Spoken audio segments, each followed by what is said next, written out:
નમસ્કાર, હું અરવિંદસિંહ જાડેજા, માંડવી શહેર કોંગ્રેસ પ્રમુખ. આથી માંડવીના શહેરના સૌ નગરજનોને વિનંતી કરું છું કે હાલે માંડવી નગરપાલિકાનું ઇલેક્શન ચાલુમાં છે અને આવનારી તારીખ 26/4/26ના રોજ ઇલેક્શન છે.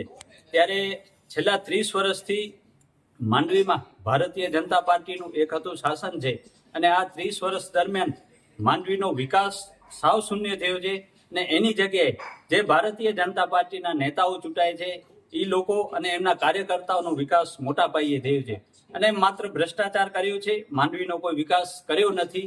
એ આખી માંડવી શહેરની જનતા જાણે છે.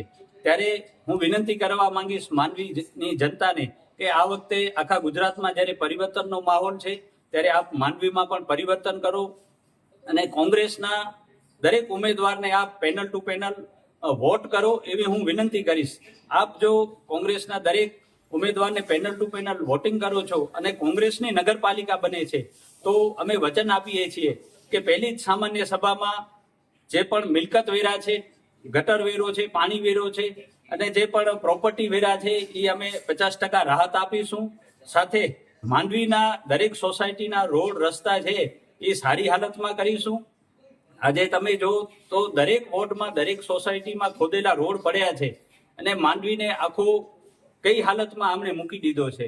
એટલે હું માંડવી શહેરના નાગરિકોને વિનંતી કરીશ કે અમને મત આપો તો અમે દરેક સોસાયટીમાં સારા રોડ બનાવશું અને જે આ લોકો રોડ ઉપર રોડ બનાવે છે અને એના કારણે જ્યારે ઘર નીચા થઈ ગયા છે અને રોડ ઊંચા થાય છે તો ચોમાસામાં આ ઘરોમાં પાણી ભરાવાની સમસ્યા થાય છે. તો અમે આ રોડ ખોદી અને નવા રોડ બનાવશું. દરેક સોસાયટીમાં સીસીટીવી કેમેરા 24 કલાક ચાલુ રહે એ વ્યવસ્થા કરશું. દરેક ઘર સુધી શુદ્ધ પીવાનું પાણી પહોંચે એવી અમે વ્યવસ્થા કરીશું. માંડવીના જે બાગ બગીચા અત્યારે ખરાબ હાલતમાં છે તો એ બાગ બગીચાઓ 6 મહિનાની અંદર સુંદર વ્યવસ્થા થઈ જાય એ અમે કરશું. પછી માંડવીનો ટોપણસર તળાવ આ લોકોના પાપે ઓગનાવા નથી દેતા, ભરાવા નથી દેતા અને ક્યાંક ને ક્યાંક ટોપણસર તળાવની ક્ષમતા સાવ ટૂંકી કરી નાખી છે. ત્યારે આ ટોપણસર તળાવને આવ ખોલીશું અને ટોપણસર તળાવ ઓગની જાય એવી વ્યવસ્થા કરીશું. અને ટોપણસર તળાવની જે આવ છે અને જે નિકાલ છે અહીંયા આજે ગટર મિશ્રિત જે પાણી આવે છે સ્વામિનારાયણના મંદિર કને જે આખા ગટર ઉભરાય છે એની પણ અમે યોગ્ય વ્યવસ્થા કરીશું. માંડવી બીચ ઉપર અત્યારે જે નાના નાના ધંધાર્થીઓને હેરાન કરી અને છાસવારીઓમાં દબાણ હટાવી અને આ લોકોને પ્રેમથી જે ધંધો કરવામાં નથી દેતા ભારતીય જનતા પાર્ટીના લોકો, તો અમે નાના ધંધાર્થીઓને પણ વચન આપીએ છીએ કે માંડવી બીચ ઉપર સુંદર એક વ્યવસ્થા કરશું અને નાના નાના જે ધંધાર્થીઓ છે એમને એમની જગ્યા ફાળવી આપશું એટલે કાયમી ધંધો રોજગાર કરી શકે. બીચ ઉપર જે પ્રવાસીઓ આવે છે એના માટે શૌચાલયની વ્યવસ્થા, શુદ્ધ પાણી પીવાની વ્યવસ્થા અને માંડવીના દરેક જે પણ જાહેર સ્થળો છે એના ઉપર બહેનો માટે, ભાઈઓ માટે જે જાહેર શૌચાલય છે એની અલગથી વ્યવસ્થા કરીશું. અને દરેક સોસાયટીમાં સીસીટીવી કેમેરા, જાહેર સ્થળો ઉપર ચાલુ હાલતમાં સીસીટીવી કેમેરા છે એની વ્યવસ્થા કરીશું.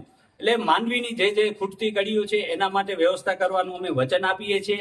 અને માંડવીમાં જે પ્રાંત કચેરી નથી, ફેમિલી કોર્ટ છે એ મુંદ્રા હલી ગઈ છે, માંડવીની સબ જેલ બંધ થઈ ગઈ છે. તો આ બધી કચેરીઓ અને સિટી સર્વેની કચેરી પણ જે રેગ્યુલર નથી એને પણ રેગ્યુલર કરી આપવાનું અમે વચન આપીએ છીએ.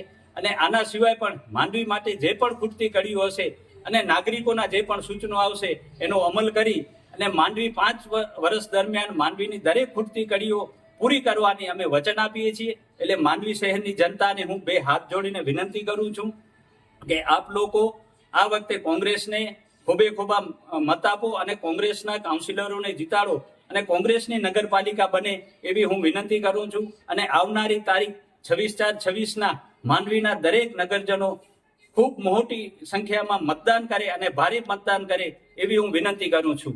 જય હિન્દ, જય માતાજી. रफ्तार का जुनून, स्टाइल का तूफान, आपकी मनपसंद टीवीएस बाइक अब मुंद्रा कच्छ में युवा टीवीएस शोरूम पर।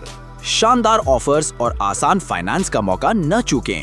अभी कॉल करें 9998812998 या 9724518848।